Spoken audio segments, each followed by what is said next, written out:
Order! Order! You are an incorrigible delinquent at times. Behave yourself, man!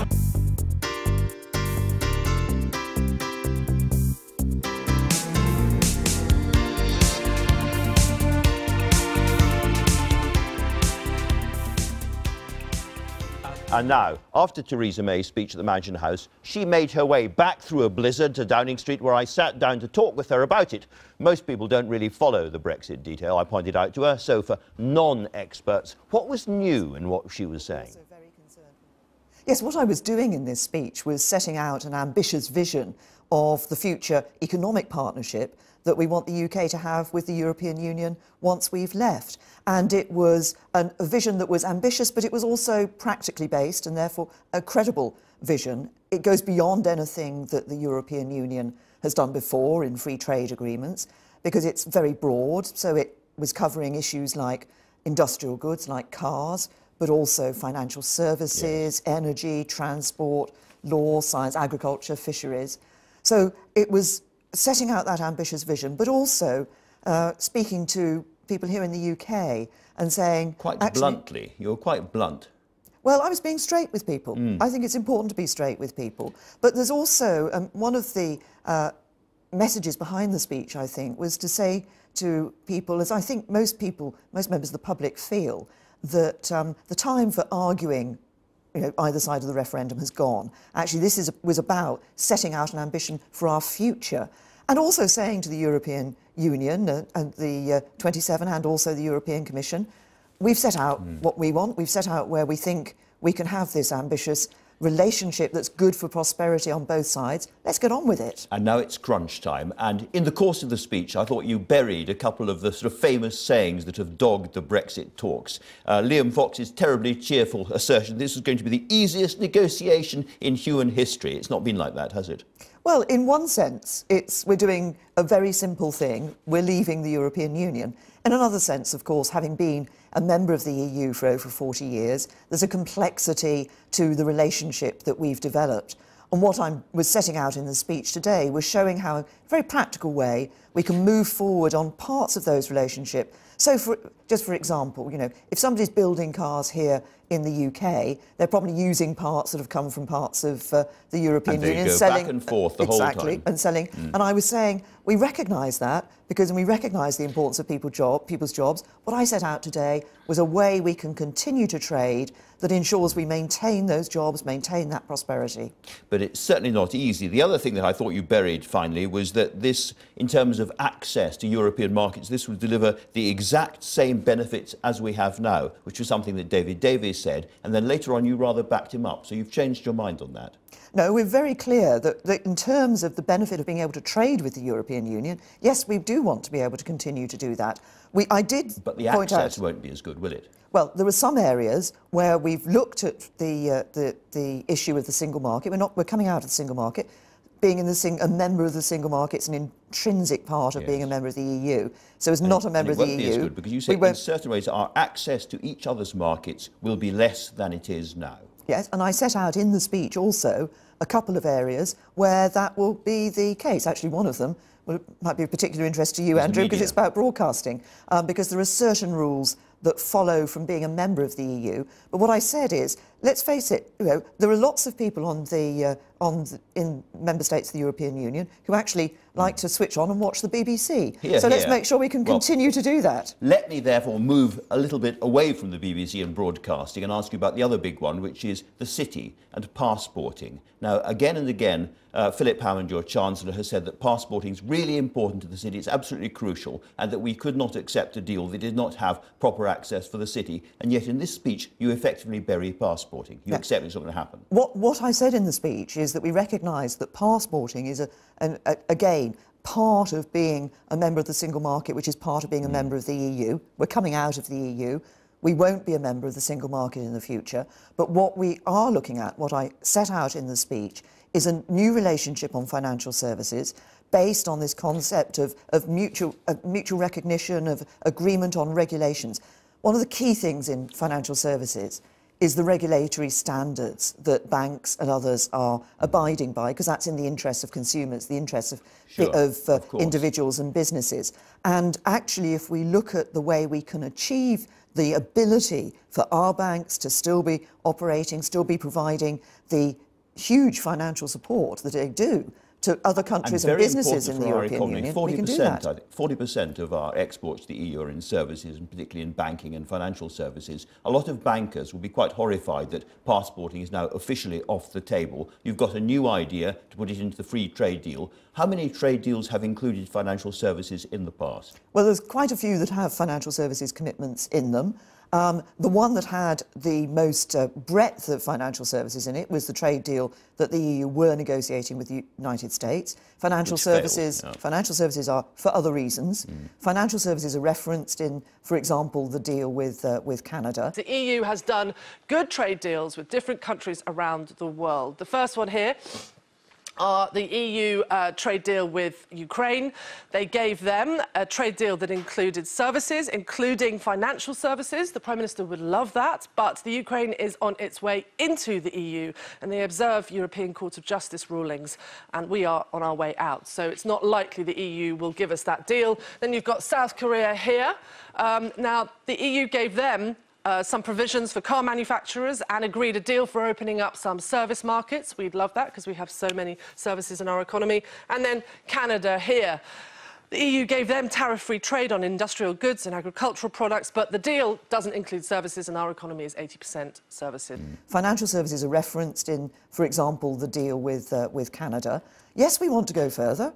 Yes, but that's a recognition of the very important role that the City of London plays, not just for the UK, but actually for the rest of the European Union. If you look at the significant sums of money businesses in the EU 27, in those other countries, actually raise through the City of London, it matters to them as well. But if we were to accept passporting, we'd just be a rule taker. We'd have to abide by the rules that were being set elsewhere. And given the importance of financial stability, of ensuring the City of London, we can't just take the same rules without any say in them. A lot of bankers and a lot of big financial services companies say that without passporting, they will have to move the centre of their operations onto the European continent. What is your message to them today?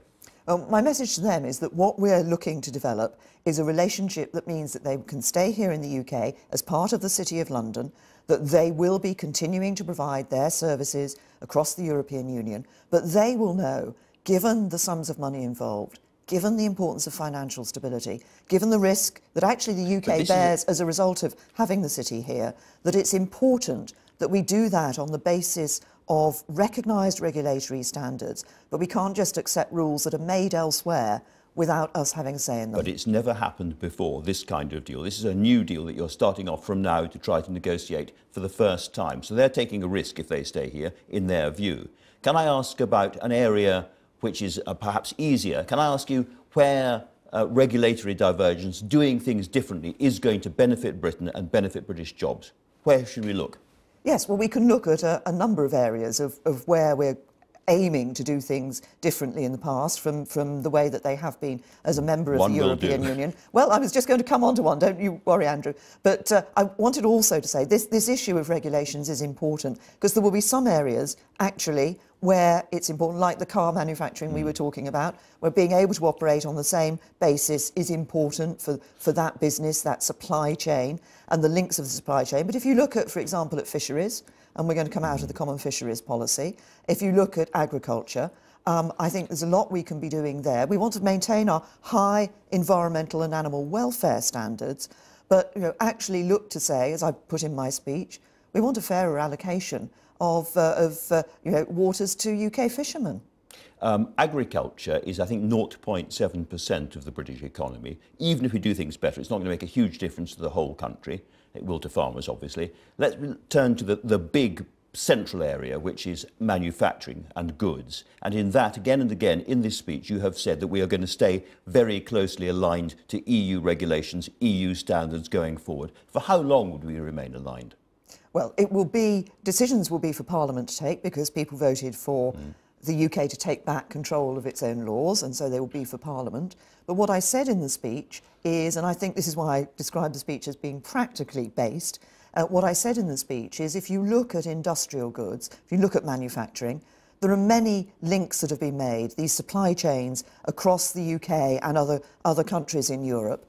And what's important is that if you're making a car, for example, you want to know that you're making it at a standard that you can sell in the UK and into the European Union. So there will be areas where maintaining those standards. Now, we might do it sometimes do it in a different way from the EU. Sometimes it might be exactly the same. Sometimes we'll achieve the same outcome, but do it in a different way. Isn't this the centre of the problem, however, that you've got, which is that you want to stay aligned in all these regulatory areas, and you say we're not going to have a race to the bottom, we're going to do things at least as well as we do them now, and in the same way that you do them. And presumably in the future, if they change their rules, we will change our rules accordingly in order to keep that market access. No. But you can't bind your successors. No, but crucially, Parliament will be able to take decisions about the rules that are set.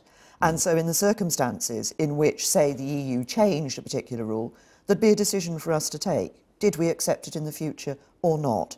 But if we didn't accept it, there'd be an arbitration mechanism, an independent arbitration mechanism. So people would look at it and say, actually, you know what, if the UK doesn't accept that, does it make any difference to the trading relationship? And they might say, no, it doesn't, so there's no consequence. Well, they might say, yes, it does, and so there would be a consequence. So you're saying that we might lose market access. The more we diverge, the more market access we might lose in the future. There'd be a decision to be taken, but the point is, it would be here in the UK that Parliament, if you like, the UK people through Parliament will be taking a decision and balancing the interests there between keeping the same rule or changing for the future.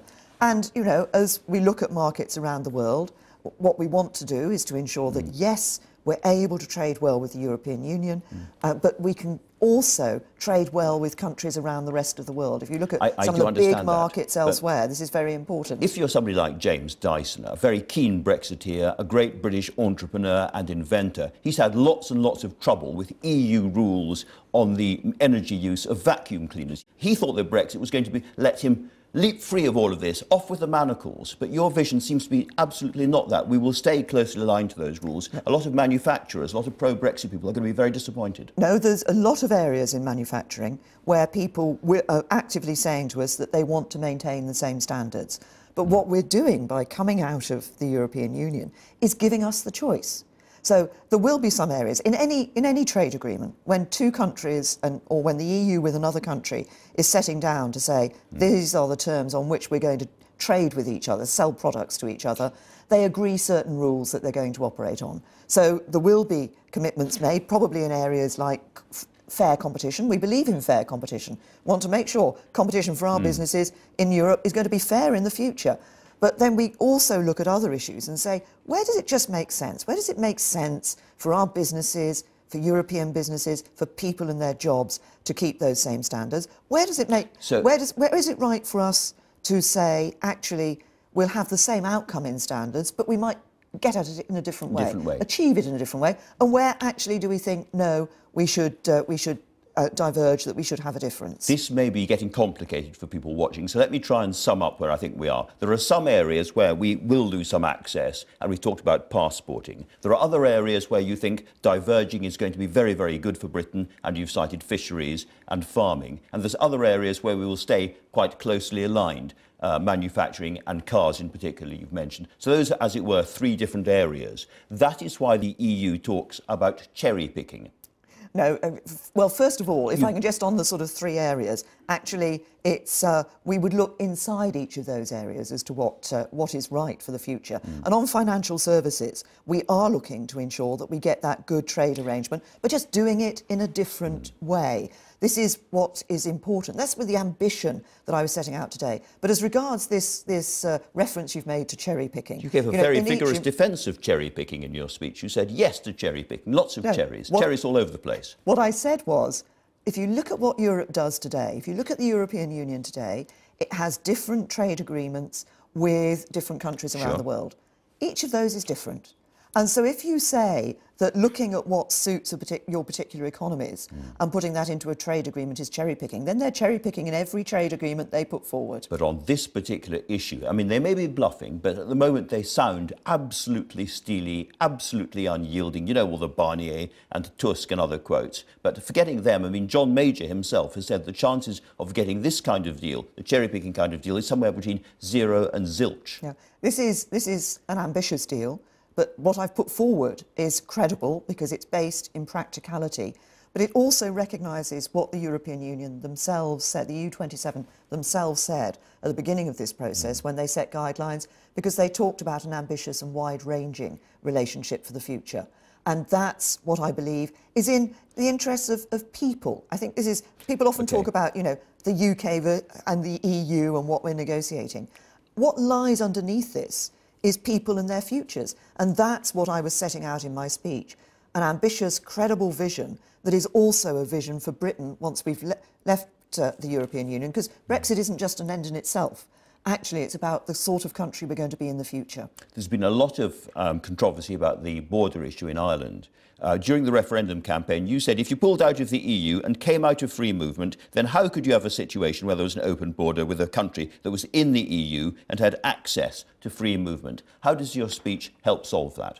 Well, it sets out some ways, particularly on the issue of of customs across the border, in which we can resolve that. And I'm pleased to say that the Taoiseach, when I met him recently, has agreed that the UK and Irish governments and the Commission can sit down and look in more detail at the proposals that we've put forward. What I also set out in my speech, what you've been talking about on regulatory standards, is also another important element of that issue of the movement of trade across borders.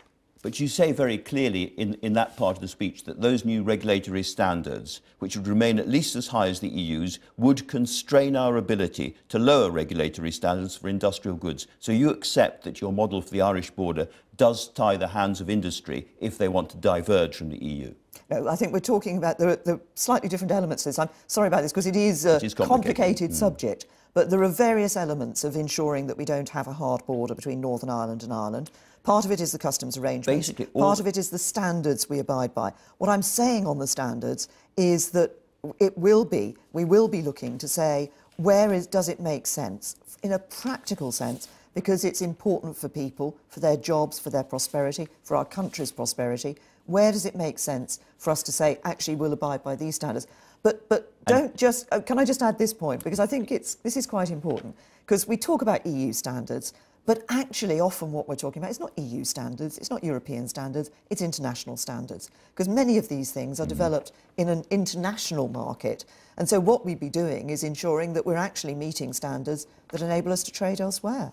And do you think that the borderline between Islington and Camden is a very useful comparison of the Irish border? I think the Irish border is something to which we are all committed. We're committed, the Irish government, all the parties in Northern Ireland, to making sure there's no hard border for the future. And that's why I'm pleased that with the Commission and the Irish government, we'll be able to sit down and in a very much more detailed sense say, what are the proposals we've put forward, how would they work? Let's see which is the best option for the future. Boris Johnson thinks there might have to be a hard border. No, Boris is absolutely clear that there won't be a hard border. That's what he wrote in his letter to you. No, well, he's clear that there won't be a hard border between Northern Ireland and Ireland, and we're working to that. We've got proposals as to how we can achieve that. Now we're going to be able to sit down and talk with others about how we do that. But that's part of my message in this speech overall was, we've set out our ideas for the future, for this ambitious relationship. Okay. Let's actually get on and start the negotiations, start actually sitting down and talking in detail about it. We've covered quite a lot of different areas already, but let me ask you about another really, really important one, which is about migration and free movement of people. In the speech, you said that UK citizens will still want to work and study in EU countries, just as EU citizens will want to do the same here. We are open to discussing how to facilitate these valuable links. What does that mean?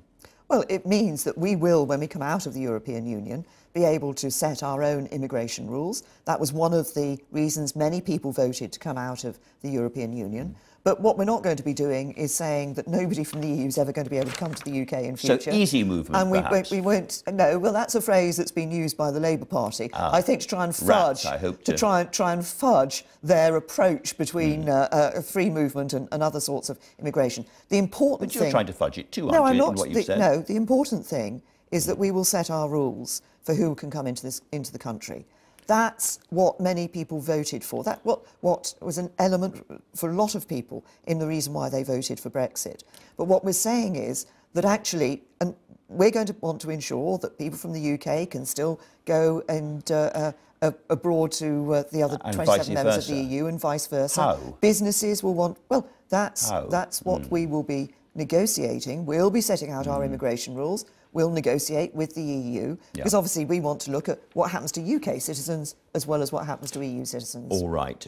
You said the hard fact is the EU law and the decisions of the European Court of Justice will continue to affect us. And you give lots of different examples of that. Lots of people thought that by leaving the EU, we were going way away from the ECJ. It is going to carry on being involved deeply in British life, is it not? No, it's not. It's the jurisdiction of the European Court of Justice in the United Kingdom will end. That is an important part. You're right, lots of people were also very concerned when they voted about this issue of who makes our laws and whose court, in whose courts do people go to. The jurisdiction of the European Court of Justice in the United Kingdom will end. But there will be some circumstances in which the ECJ will continue to have an effect. So let me give you an example, not from the UK, but elsewhere. Well, the United States I agreed... prefer one from the UK, well, really. no, but this gives an... This is a practical example of something's happened, Andrew, which I think helps to show what I'm talking about. The United States agreed, made an agreement with the EU about the exchange of data, sharing of data. The European Court of Justice said, because they determine for the EU whether that's lawful, said it wasn't. The same for us. So it affected the overall agreement. So that's not saying that the ECJ can reach into the United Kingdom. It won't be able to. But obviously it has a role for people who will be living in the remaining countries in the European Union and for the governments who are making those decisions in those countries. Whenever we finally leave, we are going to see things very, very different. Can you give people a picture of how different life is going to be for business people once we have left? Well, I think the important thing for business people once we've left is that we will be ensuring that they're able to operate not just on a good relationship with the European Union, continuing to trade there, but actually trading around the rest of the world as well. But crucially, of course, it isn't just about Brexit. The future for businesses in the UK is about our industrial strategy, the balanced approach we're taking to our economy, and ensuring our young people have the technical skills for the jobs of the future. One of the problems that we have had over the last 12 months or so is that Brexit has completely swamped all other political debate. You've got a big announcement on housing, for instance, coming out this weekend. And a lot of people look at that and say, well, it's all right, it's very interesting, but it's really fiddling at the edges. It's not going to solve the fundamental problem we have in this country of not nearly enough houses. Well, we do have a real problem in this country. We need to build more homes. We need to ensure there are too many people in the UK today, particularly young people, who fear that they're never going to be able to own a place of their own. What I'm doing on Monday is setting out how we're rewriting the rule book in terms of planning, so that we're saying to councils, you've got to take local communities into account. You've got to ensure you've got a proper plan for your local area. If you don't have it, the government will intervene. We're ensuring that we won't see so much money being spent on expensive consultants by setting the number of homes on a national framework, national calculation, the number of homes needed in each area. But also, what we as government are going to do is release more public sector land and for homes and make sure actually that as we do so, some of those homes are affordable for key people like nurses working in our public services. You are going to face in the House of Commons quite a serious challenge, as you know, about the customs union. What happens if the House of Commons votes through that amendment on the customs union? If the House of Commons tries to tie your hands, what do you do? Well, first of all, obviously we'll be having a discussion with members in the House of Commons, because what I've set out today in terms of a future customs arrangement with the EU, I think is what most people actually want to see. Because what I think is of concern for a lot of people is making sure we have that trade across the border that is as frictionless as possible. I put forward proposals in a customs arrangement that and I believe will actually... They're determined to vote you down. Is this an attitude of a motion of confidence as far as you're concerned? If they vote you down, you couldn't stay as Prime Minister, could you? What we're doing in looking at the customs issue as we go through these various bills are going through Parliament is saying what's the right customs arrangement for the United Kingdom to have with the EU in future that ensures that we can have tariff-free and as frictionless trade as possible across the border. We need to do that in any case, but of course we need to do that for the border between Northern Ireland and Ireland. What I've set out today is a customs arrangement that achieves that. Right. Now I want to get on with discussing it with the European Commission. Very final question. Are there any circumstances in which you walk away from these negotiations? Well, I've said before that no deal is better than a bad deal, but I'm confident that we can get a good deal and get the right deal for the British people. And I'm confident about that because the EU themselves have said they want an ambitious and wide-ranging relationship with us in the future. And I'm confident that if we, I set 5 tests today, if we look at our future prosperity and security in the UK and in the other 27 countries, actually the right deal for us will be the right deal for them too, and it'll be the right deal for our people. Prime Minister, thank you very much for talking to us. Listening to that, the arch Remainer and the former Labour Cabinet Minister, Lord Mandelson, and the leading Brexiteer, one-time Tory leader, Ian Duncan Smith. A week ago, Peter Mandelson, it looked as if Theresa May was facing a really serious challenge in the Commons on the customs union, which might have blown a hole through her entire strategy. Has this speech removed most of that threat? No, I don't think it has, because it's raised a whole series of questions about how she is going to arrive at the destination that she's described. And I think she has described the destination better than she's ever done before. But she posits 2 leaps of faith about how she's going to get there. That the European Union is going to accept not only that we're going to sort of cherry pick sectors in goods trade, but according to her interview, parts of sectors as well. I think that's possible.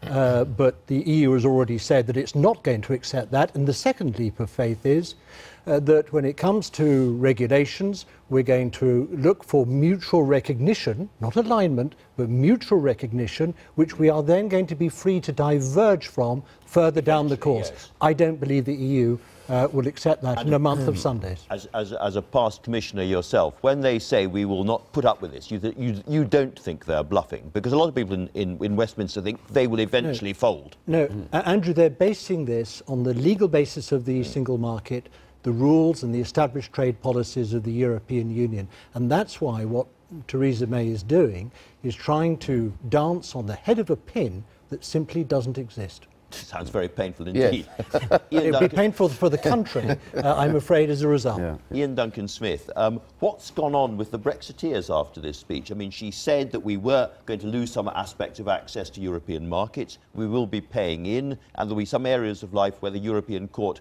will still be effective, and we'll have to look. And yet there's been not a cheap of criticism from your side. Is that because you eventually want to get rid of her and put in one of your own, so you can diverge properly in due course? Far too devious. No, not at all, Andrew. I think the general view was, and I saw, I saw the speech before it was made, and I reached the conclusion that it was a very good balanced speech. I mean, she's restated... You've all been squared, haven't you? No, well, she's restated the key elements, which is that we're leaving the single market, customs union, taking back our laws, courts, money, all the rest of it, borders and money.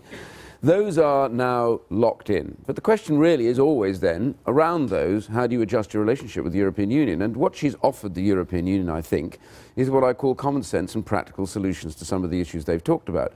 Of course, there's going to be an area where in, a period of time, whatever, the British industry might want to stay. It takes us longer to get ready for things. We might not want change. We may want to align to a greater or lesser degree. She's right, by the way, a lot of this is international agreement anyway. Environment, for example, full of international stuff. So is manufacturing of cars, etc. These are all big international agreement areas, so not a big problem. But the key point is Parliament ultimately decides and UK courts then adjudicate. Absolutely right, but we will not get, quote, the exact same benefits in terms of market access after Brexit as we have now. Well, we won't, that's for obvious reasons, because we're not in the single market. But the key question is, does that affect your ability to trade, and does that mean that you will trade less well, or will you see your trade increase? It's a very good example of this. America isn't in the single market, but their trade with the European Union has risen faster than the UK's. But look at President Trump's reaction to that overnight. Yes, but my point is very simply, the answer to your question is in all these other countries that are not in the single market, they actually managed to raise their trade and to do trade deals outside. And it's quite an interesting point here, and here's an ex-commissioner for trade, that since up until 2015, which was the last year before we actually voted to leave, the EU did $7.7 trillion of trade. Countries like Switzerland and Singapore did way more. I think Switzerland did nearly 40 trillion and Singapore did nearly 50 trillion more. And that shows you big isn't always necessarily powerful. Peter Mandelson. The United States is apparently the government's chief target to do one of these big, ambitious global trade deals. President Trump has said overnight that free trade deals are very stupid. I don't think that augurs very well for the negotiation. But the point... That's a fair... That's true. Well, what Mr. Trump often tweets out after having watched his Fox programme isn't always necessarily what actually happens. But the point is this. He knows very well that a good trade deal between the UK and the USA is a good idea. Let me explain how this works. You can only get a free trade agreement, and they're very hard to negotiate and take years to do so, if there's a sort of balance of benefit for both sides. Yeah. When it comes to the United States, they've made it absolutely clear that their target is Britain's agricultural market. They want their chicken, their hormone-injected beef, their GMOs in our market, which Michael Gove has said already no to. We want, in the US market, access to their public procurement.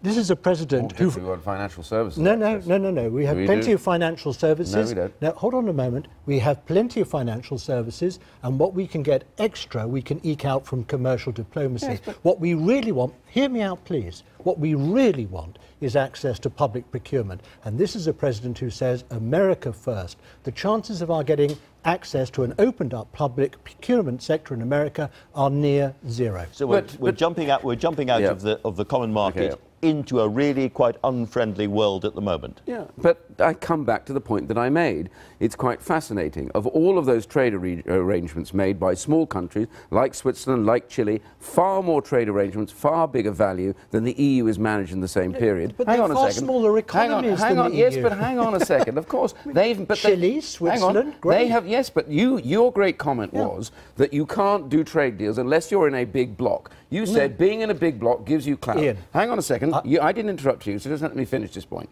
So what I'm saying here is that these countries have done far more far-ranging trade deals. And by the way, in all the trade arrangements made by the EU, only 68% include financial services. In all of those trade deals, nearly 90% include financial services. I've just spent the last week in China. I'm sorry. I've just spent the last week in China. I talked to officials in China. I said, what about a free trade deal between China and Britain? They looked at me, why do we need a trade deal? Britain's already open to us. Why do we need more? Yeah. And what's more, if you think you're going to come and land your services into our market, no thank you, because that would mean our having to open up to everyone else. Before that, I went to India. It's the same story in India. We're out of time, gentlemen. Thank you both very much indeed. One of the big issues tackled in Theresa May's speech was, of course, the Irish border. So what does her solution look like from the Republic? The Taoiseach Simon Coveney, Ireland's Deputy Prime Minister and Foreign Minister, joins us now from Cork. Welcome, Mr Coveney. Can I ask you, first of all, what you made of the Irish border part of Theresa May's speech? Well, look, I mean, we certainly welcome the fact that she was very definitive in terms of her continuing commitment to the Good Friday Agreement, which, of course, is the foundation stone for the peace process in Northern Ireland. We also welcome the fact that she renewed her commitment to the agreement that was made politically before Christmas in the joint paper between the UK and the EU. But beyond that, she hasn't really gone into any more detail than we've already heard in terms of how she's going to solve the problem of maintaining a largely invisible border on the island of Ireland. What she referred to essentially in terms of detail was the basis of two papers that the British negotiating team published last summer, which talked about a customs union partnership and also talked about streamlined customs arrangements, those being the two options that she wants to explore further. Let me ask and of course she didn't refer to the detail. let me ask you a bit about, because she did give some detail. She said 80% of small businesses simply will be ignored completely, and the 20% of the really big companies with very, very high value goods crossing the border can be dealt with electronically. Doesn't that make some kind of sense? Well, you see, this is the mistake that I think is made in Britain all the time. When somebody definitively says that something will be the case from the British government, people assume that that is the negotiated outcome. Of course, it's not. And so I'm not sure that the European Union will be able to support a situation whereby 80% of companies that trade north-south and south-north will actually protect the integrity of the EU single market, which of course will be a big priority for the EU negotiating team. So I think that while of course we will explore and look at all of the proposed British solutions, they are essentially a starting point in negotiations as opposed to an end point. But look, I mean, our responsibility in Ireland is to work with Britain. No, Andrew, just give me a second, if you might. Our responsibility in Ireland is to work positively with Britain to try to explore solutions.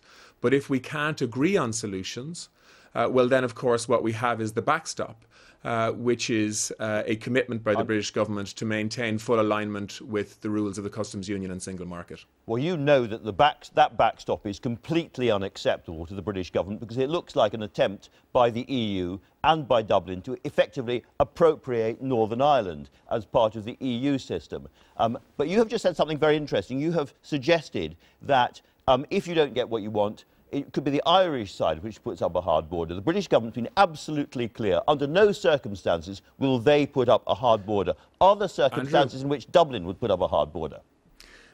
Andrew, I haven't said that, so please don't put words in my mouth. The British government understand only too well, and Theresa May was very clear on this.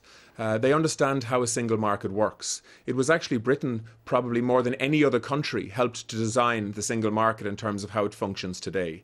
So everybody understands that as part of this negotiation, that this isn't a question of either side wanting to put up borders. But if you have to protect a functioning single market, just the same way as Britain wants to protect its own single market, well, then you have to understand that if goods move from one customs union to another, then there needs to be some checks, unless there is some mechanism that's negotiated and put in place that prevents that. And the British government, whether people want to accept it or not, committed clearly in December to ensuring that if there wasn't a political agreement on an option A or an option B in terms of how to solve the Irish problems, well then of course the default position, which was agreed to reassure everybody in Northern Ireland and people living on both sides of the border and the many SMEs and companies that trade on an all-island basis, that actually maintaining full alignment with the rules of the customs union and single market would be the default position. Now, we don't want that. What we want is an option A that we can negotiate through the EU negotiating team with the British negotiators to actually get a better solution that applies to all of the United Kingdom. So that Ireland's trade with Britain east-west and north-south can be maintained as it is today. That it's a €65 billion trade relationship. There are 200,000 jobs in Ireland dependent on that, as there are 200 jobs in the UK as well, about 40,000 companies. Another thing that Theresa May said in the speech was that from now on, this very difficult issue of the border would be solved jointly by London, Dublin and Brussels. Be some kind of tripartite system where you'd settle down together and try and work it out. Is that going to happen? Well, I mean, we're already talking together. So, you know, the British negotiating team and the EU task force, with a lot of Irish input, has already mapped out areas of North-South cooperation linked to the Good Friday Agreement, and there are hundreds of those. So we have already been talking together. I have a very good relationship with Karen Bradley, who's the Secretary of State for Northern Ireland. I have a very good relationship with many of the British cabinet members who we've already met and discussed many of these issues with. But the formal negotiations have to be between the British government and the EU as a whole. But of course there'll be a lot of Irish input in that. But that doesn't mean that these issues will be easily solved, because they won't. It is a very complex thing for Britain to leave the European Union. There are 40 years, in fact 45 years of agreements and negotiations that are a result of UK membership of the EU, and that won't be unwound easily. And when you add in on top of that a Good Friday Agreement and a very complex and very fragile peace process, this is a significant responsibility for the British government, and I'm glad that the Prime Minister made that clear during her speech. I mean, I think it's important to say that we welcome her speech by and large. There's a lot more detail than we have previously seen, but essentially what she's outlining is that the British approach will be to look for some kind of hybrid model between the kind of FTA that the EU has with Canada today and the kind of market access that Norway has into the single market today. And now that we at least know that, we can negotiate accordingly. And it's in your interests, surely, to make sure that that kind of deal does happen, because Sir John Major, former British Prime Minister, is quoted in today's press, quoting himself, the Irish Central Bank, saying that a Brexit, a sort of difficult Brexit deal between the EU and the UK would cost the Irish economy 40,000 jobs and over a decade shrink the Irish economy by 3%. So you have a real stake in this game, don't you? We do, and I mean, this is not, Brexit was not the choice of the Irish people. It was the choice of British people. And so there is a responsibility on Britain to ensure that the impact of Brexit on its neighbours is also managed.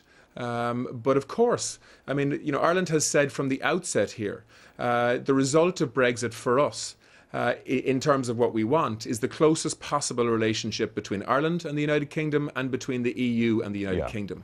But we also need to be realistic. When a country leaves the European Union and states that they're going to leave the single market and customs union as well, you can't expect to hold on to all of the benefits of EU membership. Indeed. And so I think that the Prime Minister's speech did strike a note of realism. And I think from that point of view, it's welcome. Simon Coveney, thanks very much for joining us from Cork. And I'm now delighted to be joined by Scotland's First Minister, Nicola Sturgeon. Very good to see you today, First Minister. If I could just start with the Prime Minister's speech. She came up with a plan to keep the costs of trading with the EU as low and frictionless as possible. You should get behind her, shouldn't you? Well, I guess on the upside, Theresa May provided more detail than we've had before. She also injected something of a dose of realism into the discussions, and let's face it, 20 months on from the referendum, that's the least that people can expect. But if you look at the detail, what she's setting out is an approach that is pick and mix, the kind of three-pillar approach that has already substantially been rejected by the European Union. So whether that takes us any further forward, I think, is an open question, and we might find out more about that when we see the EU guidelines later this week. But can I just ask... And on the realism point, what she's effectively saying on the realism side of it is that we're all going to be worse off at the end of this process. It wasn't a speech about benefits to be gained. It was very much a speech facing up to the lost opportunities of Brexit. But the reality is, the political reality is that the rest of the EU is much less likely to accept her proposal if they see a divided Britain. So aren't you, in a sense, doing both Scotland and Britain down by undermining the Prime Minister? Well, I don't think it would be right for me as First Minister or for anybody else active in politics to keep quiet when we think that the approach being followed is going to do significant damage to our economy, society, reputation in the world, not just now, but perhaps for generations to come. I think, and everything that I heard from the Prime Minister on Friday seemed to underline this point, that if we're leaving the EU, which, as you know, is something I deeply regret, then the least worst option is to stay within the single market and the customs union. And the 5 tests she set out on Friday would all be best fulfilled by doing that. And, you know, what she was saying, and to give her some credit, she was being much more honest about this than we've heard from the government before. We're going to go through this very complicated, long drawn out, difficult process and end up worse off at the end of it. Now, why would First Minister of Scotland or the First Minister of Wales or anybody else who's interested in the long-term prosperity of the country just accept that? I don't believe that even those who voted to leave the EU, and I respect their opinion, were voting to make themselves or anybody else worse off, but that's going to be the outcome of this. And I think it makes it all the more important that people like me continue to argue for what I would consider to be a much more common sense approach. Now, she wants technological solutions to the Irish border problem as an alternative to staying in the customs union and the single market.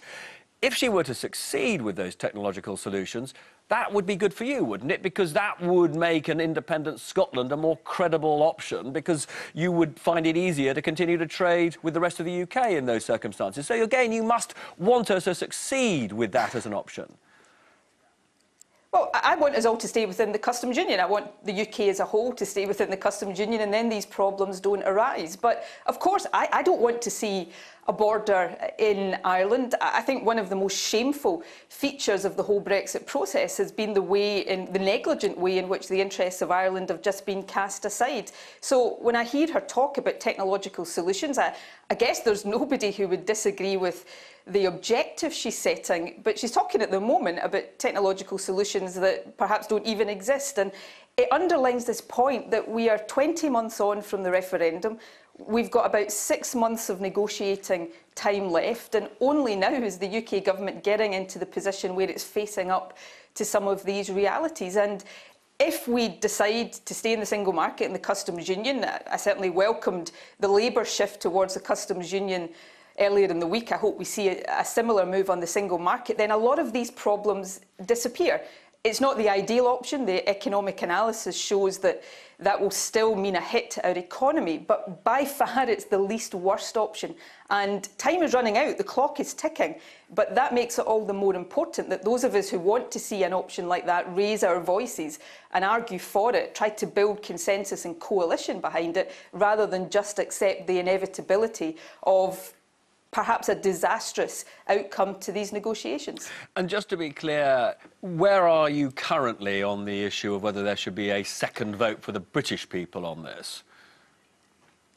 Well, I've said before, it's not something that I'm pushing at the moment, because I think it's much more important at the moment to try to be a voice arguing for a common sense outcome. But one of the things I am increasingly worried about is that we get to the autumn, to the end of this next phase of negotiations, and because these contradictions and complexities haven't been resolved, we end up with a very vague outcome, and the UK is left facing the prospect of leaving the EU next March, or March 2019, without really knowing what the future relationship is going to be in detail. And I think at that point, there will be perhaps a clamour of voices saying that people's interests shouldn't simply be cast aside like that. So, you know, I'm focusing at the moment. I think there is every reason to continue to try to build that consensus behind continued single market customs union membership. But, you know, I become more and more doubtful that by the autumn of this year we're going to be any further forward in knowing what the future relationship is than we are at the moment. Now, in terms of the powers of your government, David Lidington, who is on the programme in just a few minutes, said recently in a speech, I thought that he would return or give to Holyrood the sorts of powers you were fearful you wouldn't get once we leave the European Union. So will you now give a commitment to back the EU withdrawal bill? No, I won't at this stage, because we haven't reached the agreement that we would need to reach. And I should say the Welsh Government are in exactly the same position as the Scottish Government. Were you encouraged by what you heard from David Lidington? Well, there has been movement on the part of the UK Government. We've welcomed that, but it doesn't yet address the issue of principle at stake. You know, we accept, as do Wales, that there will be areas where common frameworks across the UK make sense. That would probably be the case if when Scotland becomes independent. But the question is, who decides? And at the moment, the UK Government's proposition is that even in areas of devolved competence, agriculture, the environment, fishing, justice, they should be able to impose frameworks on Scotland and Wales. Our position is that where they're in devolved areas, it should be only by the consent of the Scottish and Welsh Parliament. So I hope we can reach agreement. We're working hard towards that, but I'm going to continue to be frank about it. There's an issue of principle at stake that we won't compromise on, because if we did, we would allow Westminster to exercise a power grab on the responsibilities of the Scottish Parliament. And I don't think any First Minister worth their salt should agree to that. And just very briefly, unfortunately, we're almost out of time. It's International Women's Day tomorrow. Jo Swinson, the Liberal Democrat, has said that all politicians should get behind a campaign to celebrate the achievements of Margaret Thatcher more because she broke through the glass ceiling, and there should be statues of her everywhere. Would you back a statue to Margaret Thatcher in Scotland? Well, steady on. But what I do agree with is that women are not recognised as much for their achievements as men are. Statues have their place, and if you go to George Square in Glasgow, for example, the only woman, I think, is Queen Victoria. So, but, you know, in terms of women in politics, I think the legacy I want to see women leave is not so much in the form of statues, but in the form of how much progress they make for the next generation of women coming behind us. Great to talk to you as ever, First Minister. Hope to see you again soon. The Prime Minister referred to Northern Ireland more than a dozen times in her speech on Friday.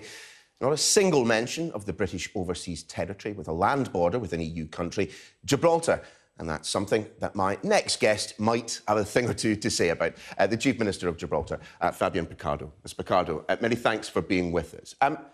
Do you feel ignored? Do you feel sidelined by Downing Street as they focus on solving one border issue but not another? Not at all. Good morning to you and to all your viewers. I'll be in London this week for a further meeting of a joint ministerial council that deals specifically with the issues that affect Gibraltar in Brexit. There'll be Sir Alan Duncan, one of the ministers at the Foreign Office who's responsible for Europe and the Americas, with specific responsibility for Gibraltar, and Robin Walker, a minister in the Department for Exiting the European Union. We've been working very closely indeed with the British government since the Brexit decision was announced in that JMC to ensure that all issues which relate to Gibraltar, not just border issues, are considered and taken into account as part of the negotiation which the Prime Minister is leading. And you'll see that in her speech at the Mansion House on Friday, she did actually mention the overseas territories in particular. It's part of the reason that communication with Downing Street has improved since the general election is that the key figures that Theresa May used to surround herself with are no longer there. The suggestion in Tim Shipman's book is that you tried to get the Prime Minister on the phone a number of times, but only got as far as Fiona Hill. Well, I was interested to read some aspects of a reading of a transcript of a conversation I had with the Prime Minister. As you can imagine, I'm not going to comment on the comment of how that conversation was interpreted, other than to tell you that I think the Prime Minister was absolutely right earlier today on another television political show when she said that Brexit is about people. It's not about member states, it's not about institutions, it's about people. And what we have to do is concentrate on how we ensure that the Brexit decision is implemented, because it's the decision of the British people, but in a way that doesn't make the lives of people, either British or European, and my responsibility is to look after those who reside in Gibraltar, any harder. Indeed, and people, it would seem, are the biggest issue for Gibraltar. Such a huge portion of your workforce are those frontier workers coming across from Spain. Given, again, the desire not to have a hard border there, I mean, what are the solutions that you see presenting themselves to issues for which there are a number of parallels with the Northern Irish Republic of Ireland border?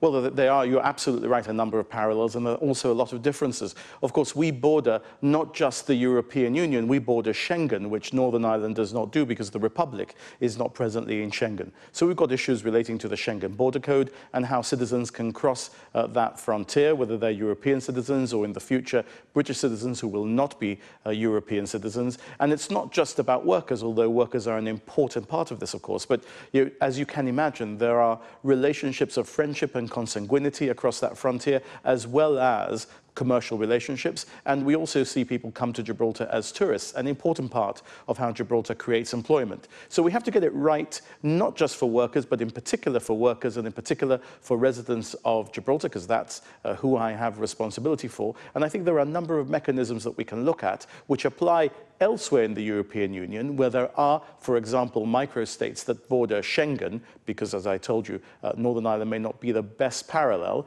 and see how they've been giving business efficacy to the application of the Schengen Borders Code in those areas. Indeed, and another key difference is, of course, that Spain has a de facto veto on any deal when it comes to the border with Gibraltar. How is it possible, given that position, given that Spain appears to have the final say in all of this, how is it possible that Gibraltar will be able to come through this unscathed?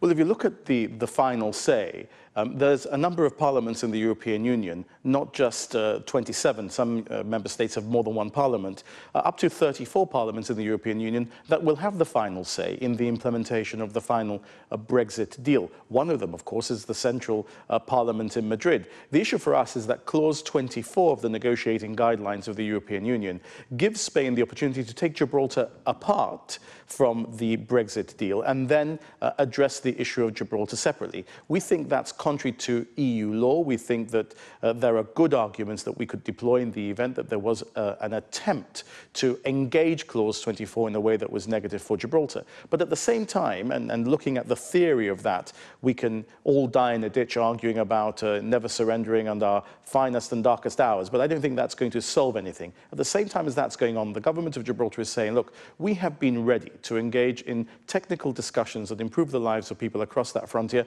long before Brexit and during Brexit. And we think we have a responsibility to ensure that in the future we have laid out a method of a relationship enduring with the European Union, and in particular Spain, because she is our neighbour, and we reach the rest of the European Union through Spain in a way that works for generations. And we remain open to that. We'll be working with colleagues in the Foreign and Commonwealth Office and the Department for Exiting the European Union on how we can ensure that such mechanisms are part of the new multilateral arrangements that the United Kingdom enters into with the European Union. Of course, Gibraltar has a rather unique relationship with the European Union, not part of the customs union, but with your own tariffs within the single market, so you still have that free trade. Are you honestly not concerned about the prospect of Spain closing the border, as Franco did back in '69? Well, look, I think Franco is long dead. There may be some people in Spain who still worship at the altar of his policies, but I don't think anybody sensible in any of the political parties today represented in the Spanish Parliament, the Congress of Deputies, is going to seriously suggest that they should cut off 2.5 square miles of the continent of Europe from the rest of the European Union, even if we've left the political club that is the EU. And Señor Dastis, the current Spanish foreign minister, has said that that is not the position that he's taken. In fact, he has repeatedly said that he'll ensure from his point of view that he does whatever he can to make sure that Brexit doesn't affect the fluidity of people across that frontier. Because I think he appreciates, he's an Andalusian, he appreciates the importance and the sensitivity of that for families, let alone for businesses in this region. So I believe that we can confine the idea of the border between Gibraltar and Spain being closed to the history books where it deserves to be. Fabian Picardo, good to see you. Thanks very much for joining us. Thank you very much indeed. Theresa May has managed to pull off what some thought impossible, to unite both wings of her divided party, for now at least. But was Friday's speech more than simply a sticking plaster? Joining me now, one of the more outspoken Conservative Remain-supporting MPs, Stephen Hammond. Mr Hammond, very good morning to you. Good morning to you. So who's going to be first to rip off the elastoplast, the Leavers or the Remainers? Well, I don't think you should see it in that context. I don't think it was a sticking plaster. I think it was, as the Prime Minister said, another speech, and I think that it was more realistic in tone. She said there are hard facts to be faced whilst respecting. She talked about some of the costs that we'll have to pay for access, and she started to set out a vision on customs union which will help British business. So I think, you know, all sides will have to accept they're not, as she said, not going to get everything they want, but I welcome the fact it was a realistic speech. There's obviously more detail to be put in place, but you'd expect that. This is the starting position. It's a negotiating position. But I think at least there's, you know, there is some more detail now, and it was realistic in tone. Still, we have had MPs from your end of the spectrum within the Conservative Party. We have had Leavers like Jacob Rees-Mogg also praising the speech. I mean, it seems like both sides are claiming victory here, and that, to me, seems unlikely. So who is in the ascendancy here? The soft Brexiteers? Well, you can never have a game where both sides have victory, or it's very unlikely. But I think what you can say for this side is it's not about victory. It's about getting the things right for our country. And that's where the debate has always been. I've always respected the result of the referendum. But what I want to see is making sure that some of the really tough issues about how our country's going to trade, rules of origin, market access, and financial services. And you shouldn't underestimate the importance of Philip Hammond's speech coming up this week on financial services. It's 80%, or services in general, are 80% of what we do in this country. But just in terms of that, on that particular point, the end of passporting is clearly going to have an effect on our financial services, and a negative one. It potentially will do, but then you will remember the Bank of England, the Governor of the Bank of England set out in December some ways of continuation of arrangements. Now, they're being consulted on, and it's key for me that we make sure that we negotiate to the best effect to ensure financial services and services in general benefit. And it's not just, everybody looks at the City of London, but, I was struck that when we had a debate on financial services, it was raised by the Labour Party, back in the summer, because it affects jobs all around the country, and getting that right is key as well. One of the many things, in fact, that we had set in stone by Theresa May from her speech the other day is, again, that there will not be that customs union, which so many people have been arguing for, which means that the trade bill, when it makes its way to the House of Commons, could be the battleground. I mean, first of all, what's your understanding of when actually MPs will be debating the trade bill? Some suggest April, some suggesting the autumn. I don't think it'd be autumn. I think it's likely that the report stage will come back sometime in the spring. I don't think the government genuinely have thought about or clarified exactly when they want to bring it back. And you say it'll be a battleground. Well, of course, the Prime Minister's speech said some things about EFTA, which I'm personally very keen on, and she said some things about the customs union. But she also said there will be a customs arrangement. And one of the issues will be exactly what that customs arrangement is, and that's one of the things that there needs some clarity on. But you have been arguing for a customs union, and for the time being at least, there exists the prospect that you will be voting on an amendment, that could see Theresa May defeated.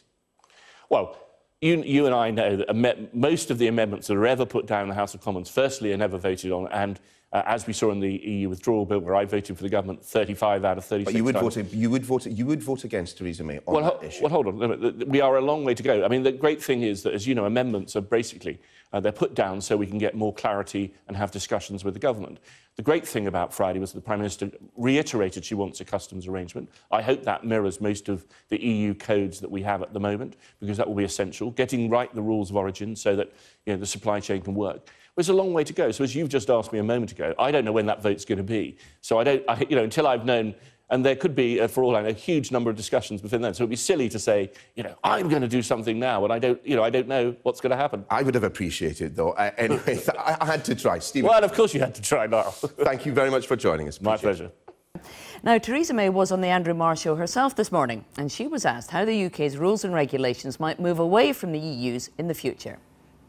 Parliament will be able to take decisions about the rules that are set. And so in the circumstances in which, say, the EU changed a particular rule, there'd be a decision for us to take. Did we accept it in the future or not?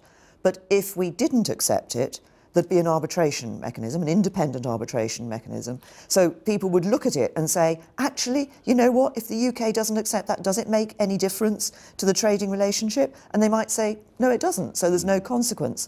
They might say, yes, it does, and so there would be a consequence, so you're and that saying would be determined. We might lose market access. The more we diverge, the more market access we might lose in the future. There'd be a decision to be taken.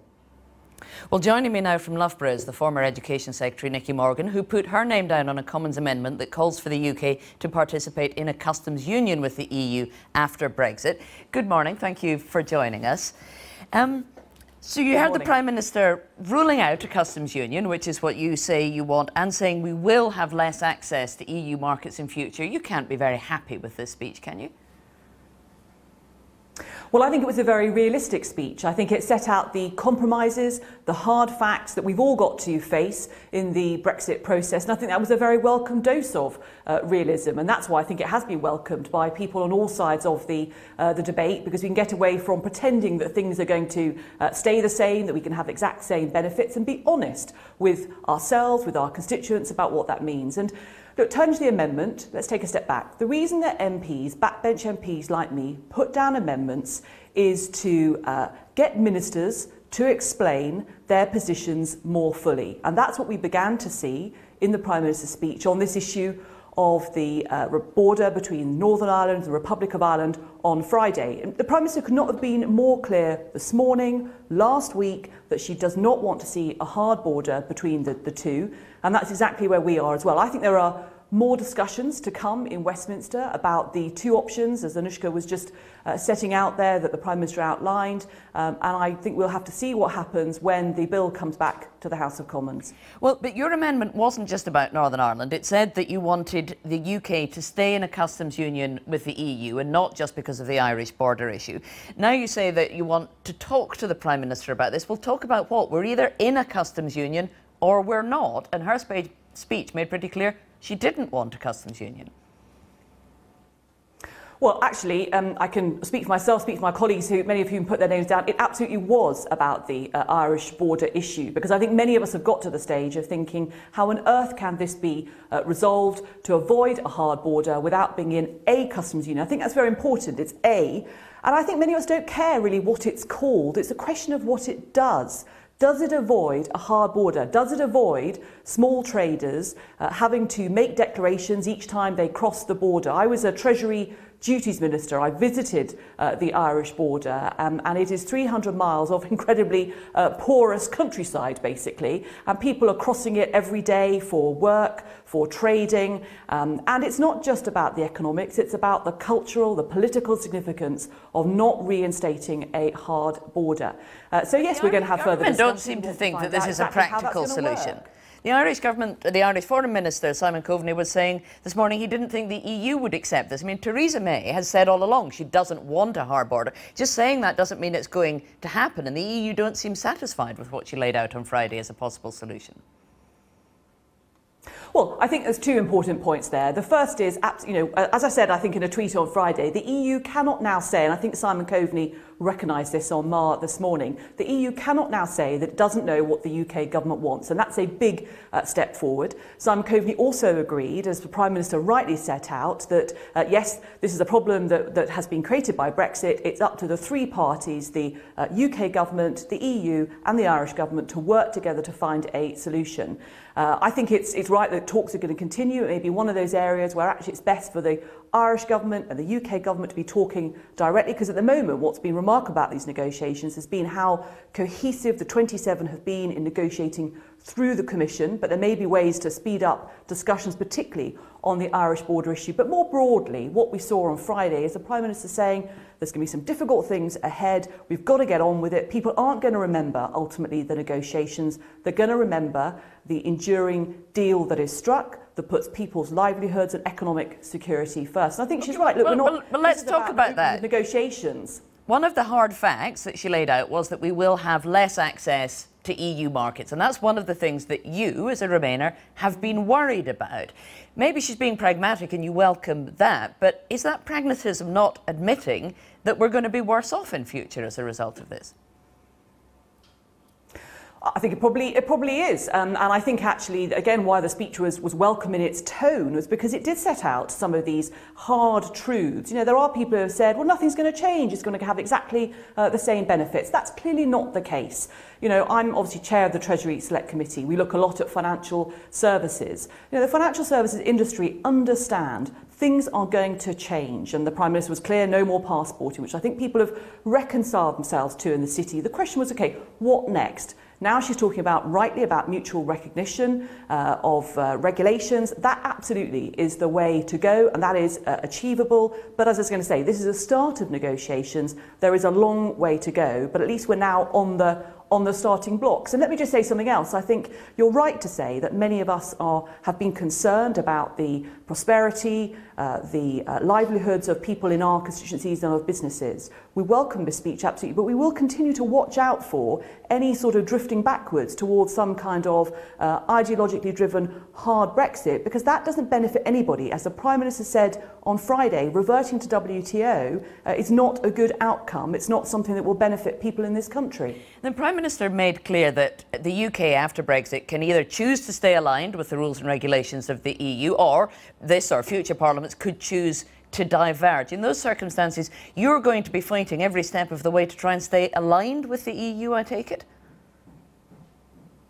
Well, no, not necessarily. And I think, again, that was a really welcome statement from the Prime Minister, that actually it's for the sovereign Parliament to be making these decisions in future. And this is exactly why we had the debate over the amendment in December, because ultimately it should be sovereign Parliament that actually makes these key decisions in the future. So, for example, in terms of divergence of regulation, there may well be good arguments in the future why businesses and industries say, actually, we don't need to be aligned with that particular regulation because there's actually a higher international standard that we can all get around and follow, and that actually will benefit our businesses. But the point is, just at the moment, where Parliament will take decisions about things on the basis of listening to constituents, and that's what MPs will do, that's exactly what will happen in the future, and I think that's welcome. And again, as I say, financial services, that is exactly the message that we are getting back, which is that there are some international standards, which actually is what businesses already comply with, that are higher standards than the EU,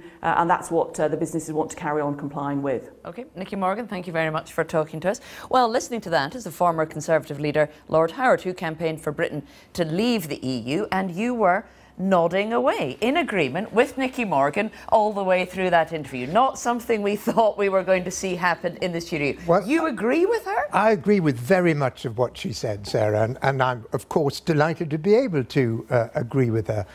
Can I just say this about the speech on Friday? I thought it showed the Prime Minister at her best. Calm, patient, disciplined. That's exactly the kind of approach we need in these negotiations.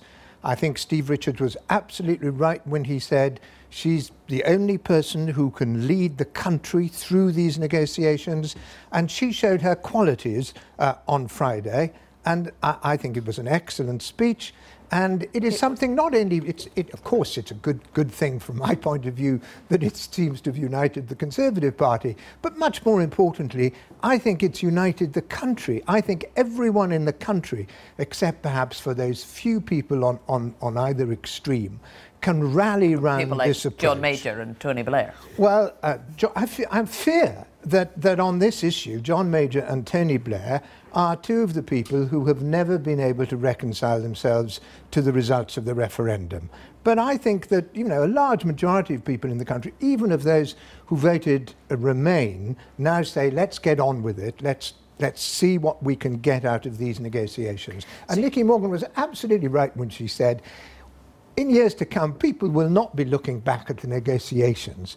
They'll be looking back on the outcome. Yes, but the negotiations matter because they determine the outcome. Now, you like the tone of the speech.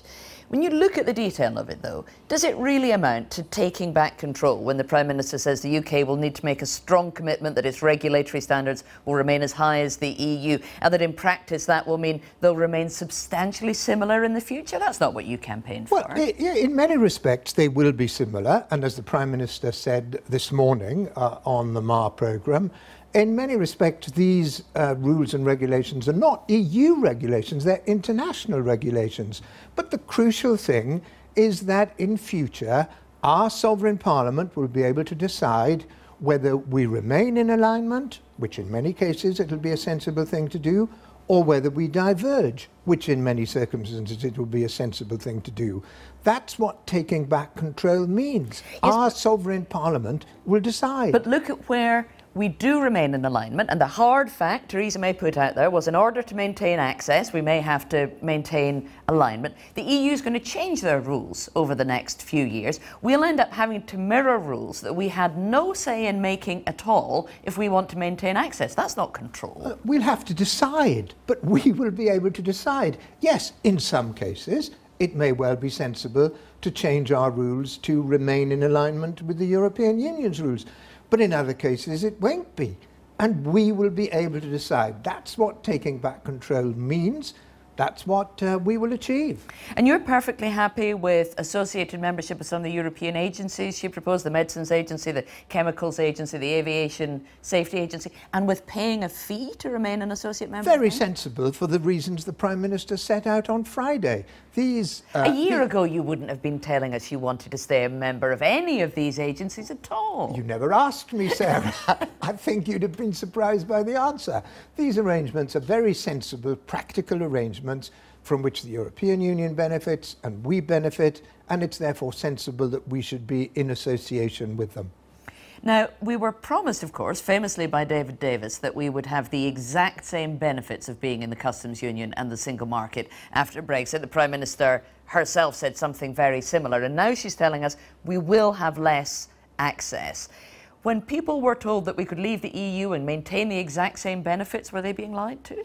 Not at all. And I think it's a consequence of what the Prime Minister has said, that in all important respects, we will have the access we need. There may be some areas where that will not be the case, but she dealt with the most important aspects in her speech on Friday, and she showed how in those important areas we will be able to continue to have access. And I think that will be the outcome. It's in the interests of the European Union, as well as ourselves, that that should be so. They want access to our large market. We are one of the 6 biggest economies in the world. They want access to our markets. It will be in both our interests to reach that sort of agreement. Now, both wings of the Tory party might be happy with this. The speech was received a little less enthusiastically in Brussels, as I'm sure you know. The EU are going to publish their draft guidelines for the how they see a future deal on Tuesday.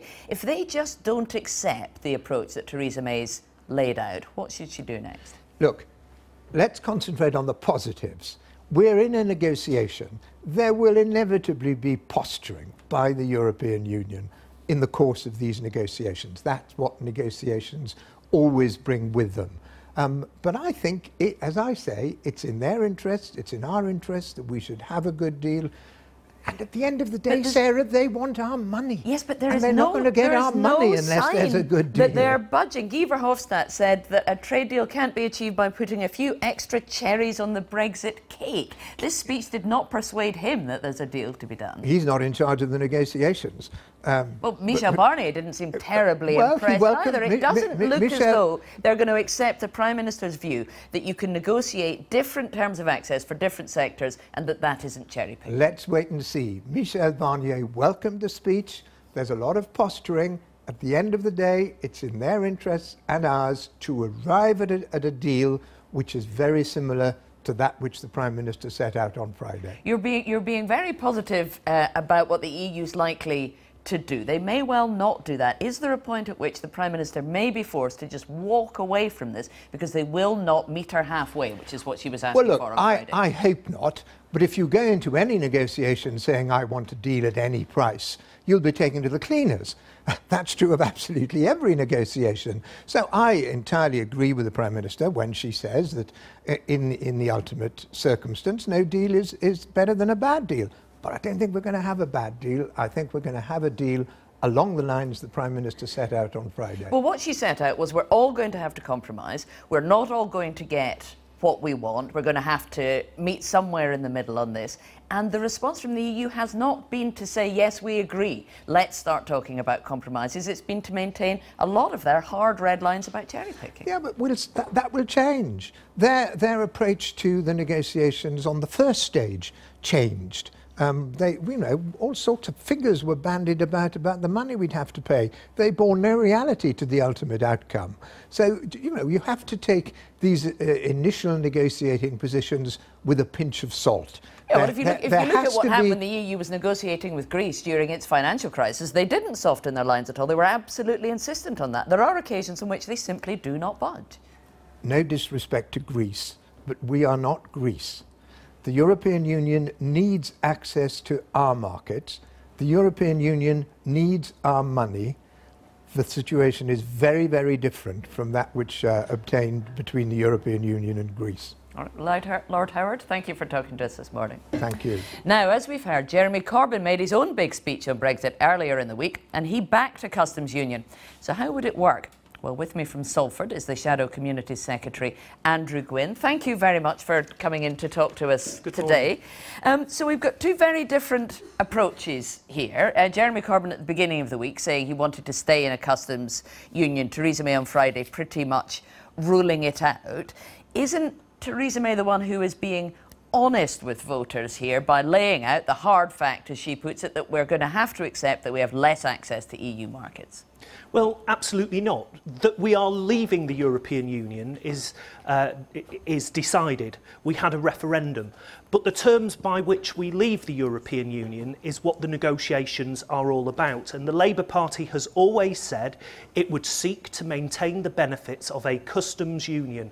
And in doing that, we've set out our proposals for what we think that new arrangement should be: a bespoke EU-UK agreement that would maintain the benefits of tariff-free trade between the UK and the European Union going forward, but one in which we are equal partners so that we have a say on those new trade deals that are being made on behalf of the new arrangements between our two trading blocs. Well, that's never happened with any other country that's entered into a customs union with the EU. Why on earth do you think that they would give us equal say, one of us against 27 of them, when it came to negotiating a trade deal with somebody else somewhere else in the world? Well, firstly, the EU does have different trading arrangements with other countries. So, it does, and none of them have very much of a say in outside trade deals. But the difference here, Sarah, is that, as Lord Howard said, we are the 6th largest economy in the world. The European Union has important trading links with the United Kingdom. It's a two-way process, and therefore it's in both of our interests that we strike a deal that benefits both of us. Now, of course, I don't know what's happening on this programme. You're agreeing with Lord Howard. He's agreeing with Nicky Morgan. It's a very, very unusual morning that we have here, where you're all on the same side. Although the difference is that the Conservatives have ruled out a customs union, and we are saying that a customs union is vital, not least so that we can give real assurances that the Good Friday Agreement and our treaty obligations in the Good Friday Agreement are not torn up. We do not want to lose the advantages that we've seen of 20 years of peace between Northern Ireland and the Republic of Ireland. So if the EU said you can remain in a customs union, but no, you don't get a large say in future trade deals with countries outside of the EU, and you just had to accept what was negotiated by the EU 27, would you still want to be in that customs union? Well, that's something we would have to look at very carefully, because we've made it very clear that we want to be a rule maker and not a rule taker, and that is very important. And it's quite hard to do that whilst you stay in the customs union. Well, unless you have a new arrangement whereby the United Kingdom sits at the table when those trade deals are being made, and that is the new arrangement that we seek to make. But of course, we believe we would be in a better position to make those arrangements with the European Union, because we've approached the Brexit negotiations in an entirely different manner. We have said what we would like to see in terms of transitional arrangements. The government then subsequently followed on a number of those issues, but we've all along said that we want to maintain the benefits of tariff-free, custom-free trade, and that is absolutely crucial, not least, as I say, for the Northern Ireland issue. Now, one of the things that the Labour Party was looking forward to after Brexit, and that Jeremy Corbyn has stressed, was the freedom from state aid rules, where the EU stops the UK government from giving financial assistance to any particular sector or industry. Now, Theresa May talked about that on Friday, and she said it would be necessary to sign up to the directives on state aid and procurement rules to keep those EU rules. Do you accept that's going to have to happen? No, we don't accept that, and we have a different view on the government's position on this anyway, because, for example, when it came to our arguments that the government should step in to assist the steel industry in Britain, the government used these fallacies about state aid rules to excuse themselves for not giving adequate support to that industry. We didn't believe in the interpretation that the government made, because other European countries have got round these so-called state aid rules, but we have said that as part of our negotiations, that is a red line for us, that we would want to ensure that we could facilitate state aid in a number of areas where Labour Party policies have been very clear about supporting our industries. So if that's a red line, is that more important than staying in a customs union? If you have to make the choice, the EU could say no customs union if you insist on delivering state aid to certain industries. So which one do you pick? Well, we are optimistic that we can get a deal with the European European Union for a bespoke arrangement between the United Kingdom and the EU for a new customs relationship, a new customs union. I think there's a name for that, isn't it? Is that not called cherry-picking? Well, it's not called cherry-picking because we believe that actually this is in the interests of the UK and in the interests of the European Union. You know, 44% of our trade is with the European Union, 53% of the EU's trade is with the United Kingdom. So it's actually in both of our interests that we sort this out and that we get the best deal, not just for the European Union, but for Britain outside of the European Union. But you seem to be saying that the Tory government are asking for the impossible in their negotiations with the EU and they won't get what they're looking for. But somehow, if there was a Labour government negotiating this deal, all doors would open and that you would be able to select what bits of a customs union you did and you didn't like, and you'd be able to have a bespoke deal that's not available for some reason to Theresa May. My criticism with Theresa May and the Conservative government is that they've ruled out a customs union. I think that that is a bad decision because I believe that a customs union negotiated between the United Kingdom and the European Union 27 is in the best interest of sorting out customs-free, tariff-free trade going forward, but also sorting out the issue of no border between Ireland, North and South. Now, Labour set out 6 tests as to whether or not they would vote for the Brexit deal in the end. And one of those tests was that it had to deliver the exact same benefits that we get from being in the single market and the customs union. And that was put in as one of the tests, of course, because it was a quote from David Davis. But Theresa May's now been very clear. We're not going to get the exact same benefits. It's not possible. Does this mean that Labour, under no circumstances, will be able to vote for any Brexit deal that's negotiated? Well, look, let's see what Brexit deal comes back before we have a hypothetical vote on this. Oh, come on, you don't think there's any circumstances in which it can deliver the exact same benefits of the single market and the customs union? Well, I believe that if the government wanted to enter into negotiations to do that, they could do that. The fact that the Prime Minister has conceded is probably because they've already ruled out, for example, a customs union. We believe that that is the wrong decision. We believe that that arrangement is possible. But let's see what the government comes back and then, of course, we will decide how we will vote in Parliament. The fact is that Parliament has got a meaningful vote, and that was something that had to be secured through the parliamentary processes. The government weren't going to give us that right, and I think it's absolutely right that ultimately it is Parliament that decides. Andrew Gwynn, thank you very much for that. Thank you. I've been getting